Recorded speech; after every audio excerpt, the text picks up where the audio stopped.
It is 9 p.m. on Thursday, and I am officially exhausted, but let's do this. So basically, I had filmed a bunch of footage at Pitt already on my phone, but the software I'm using right now, Roll doesn't like it. So we're just gonna wing it. Life happens, and we're adjusting. Answer your question from last time, the animal that embodies the day that I am filming this is a platypus, because I needed secret agent skills to get through this day and to get through this week.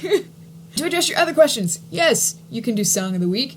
It's not my thing. It's fun. It's interesting. I didn't patent the idea. Fun thing that happened to me in my first week is that I tried out and made it for a women's ensemble.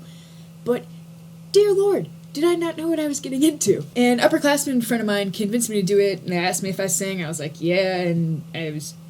If you're into Macedonian and Scandinavian choral music, then our concerts in the spring. Now, Jana, you know that I have, no background in any formal kind of choir, and like most of my musical ability, I rely solely on my prior attained knowledge, relatively small amount of formal training, and my brain's ability to recognize patterns and improvise. Now, 2 times a week, I'm surrounded by 50 other people that can actually, legitimately sing and balance, and I just casually lean over the person sitting next to me. I'm like, do the do, or the ro, or the re, or the me come next, because I don't know what a fa is. And that anecdote, Jana, is one example of how college and in life in general, I am so extraordinarily out of my depth, and that's what I wanted to talk about a little today. Now, Jana, you have at least probably figured this out about me by now, or at least observed it, that I really detest ignorance. In others, I tend to only blame them if it's deliberate ignorance, but in myself, I'm super hard on myself if I don't know something that I think that I should know.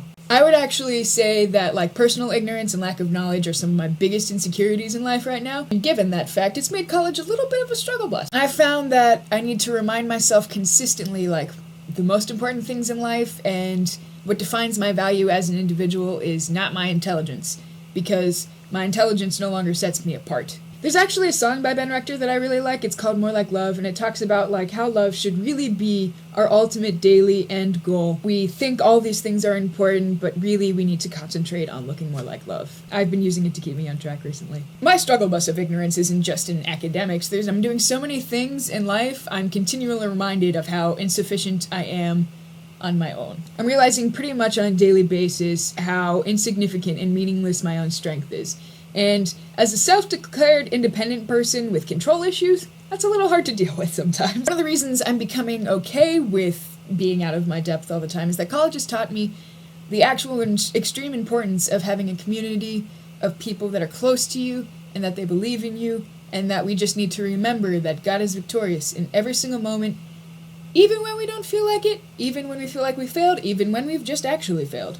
In summary, I am an ignorant doofus who is making it up as I go along, but that is okay, because I'm learning. Mistakes are a part of life. I got a squad to support me when I mess up. I need to remember the bigger picture, and I also need to remember that God is victorious in every moment, even when we don't feel like it. Alright, favorites of the week. Lightning round. Song, 3 for the price of 1. Brother Acoustic version by Need to Breathe. Your Royal Blood by Rend Collective. And No Longer Slaves by Bethel Music. YouTube video. Walk Off the Earth's cover of Hello. We also said that we were going to start a book of the month. And even though it is no longer the beginning of the month, it doesn't matter because there are no rules in anarchy. I'm currently in the middle of reading The Name of the Wind by Patrick Rothfuss. Shout out to James Barry for lending me that one. Last week I had some trouble putting links to stuff in the description because I don't understand YouTube and I'm not an expert in copyright law. So this week I'll just put as much information as I can. And that is it for Valve Log number 2. Have a good week, Jana.